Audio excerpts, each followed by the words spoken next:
না না, এভাবে আর কতক্ষণ বসে থাকবো? যাই যাই, আমি খাবার খেয়ে আসি, তাড়াতাড়ি এসে পড়ব। না হলে যদি কেউ আমার ডিম খেয়ে ফেলে। যাই যাই, এক্ষুনি খাবার খেতে যাই, তাড়াতাড়ি আসতে হবে যে। এরপর ডাইনোসরটি ডিম রেখে খাবার খেতে চলে যায়। আর সে জঙ্গলে ছিল একটি বানর। সে গাছের ডালে বসে আম খাচ্ছিল।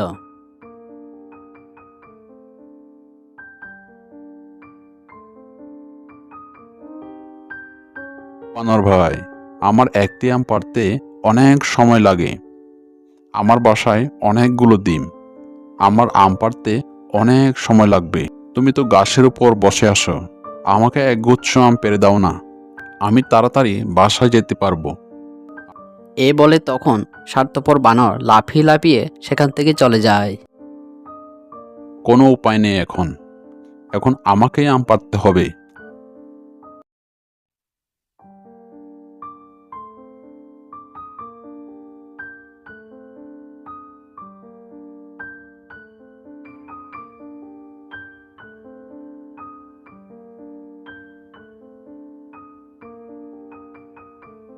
সকাল থেকে যে কিচ্ছুটি পেতে পড়েনি, পেটের মধ্যে এরও দৌড়াদৌড়ি শুরু করে দিয়েছে।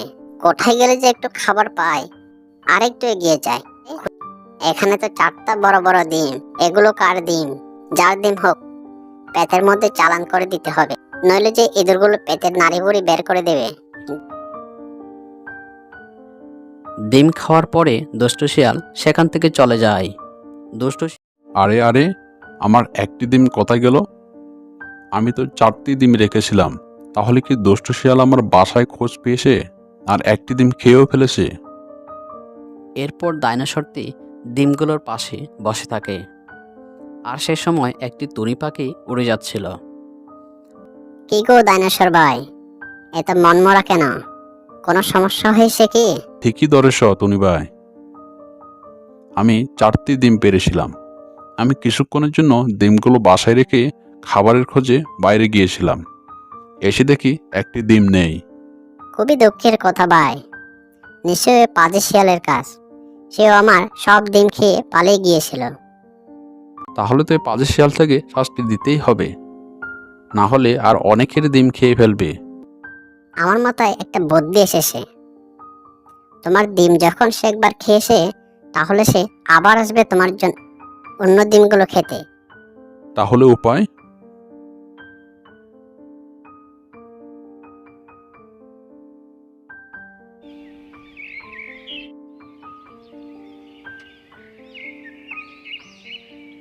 পরের দিন টুনি ও ডাইনোসর গাছের পেছনে লুকিয়ে থাকে।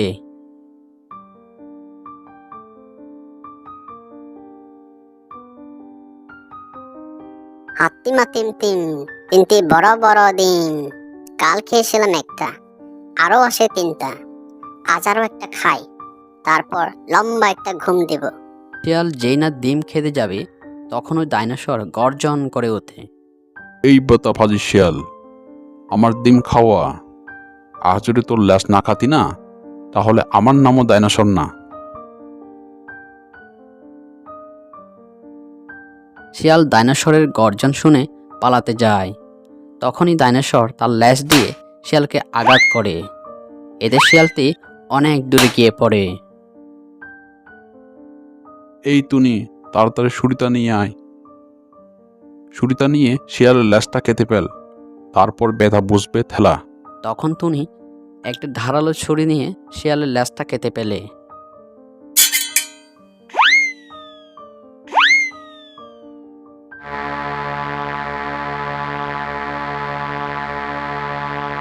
সেই সকাল থেকে গুহায় শুয়ে আসে, আর শুয়ে বসে থাকতে ভালো লাগছে না। জঙ্গলের মাঠটা থেকে একটু ঘুরে আসি, যদি কোনো শিকার পাই তাহলে মজা করে খেতে পারবো। অনেকদিন হয়েছে বড়সড় কিছু শিকার করি না, তাই পেট ভরিয়েও খাবার জোটে না কপালে।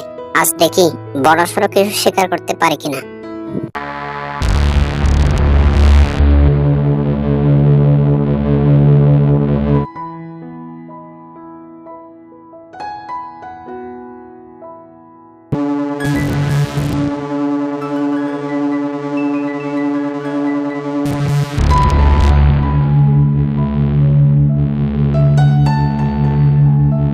আরে এখানে তো দেখছি দুটো হাঁস সাঁতার কাটছে। এখানে এসে ভালোই হয়েছে। আজ দুটোকে খেয়ে খিদে মেটাবো। শুনেছি হাঁসের মাংস অনেক সুস্বাদু। আজ এ হাঁস দুটোকেই খাবো।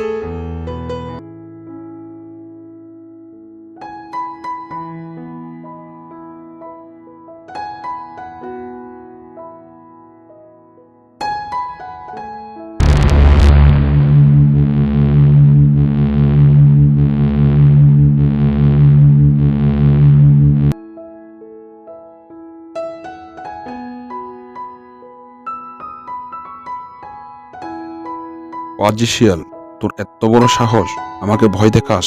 তোর জন্য আমার হাঁস দুটো পালিয়ে গেল। তোকে তো আজ এমনি এমনি যেতে দিব না। বাঘ মামা, ডোন্ট মাইন্ড, কিছু মনে করো না। আমার ভুল হয়ে গেছে, আমি দেখতে পাইনি।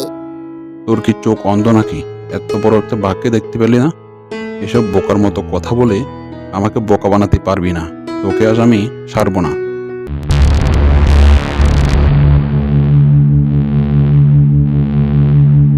এই বজ্জাত বাঘটাকে নিয়ে যে আমি কি করি?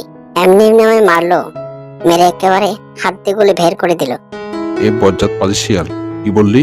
এক্ষুনি মেরে আবার শরীরের বাকি হাড়গুলো ভেঙে দিচ্ছে। বেটা পালিয়ে গেল।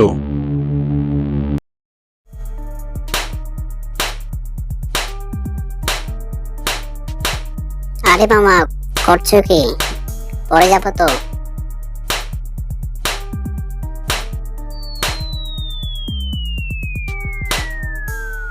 গাছ থেকে পড়ে তো পিঠটা ভেঙে গেল রে।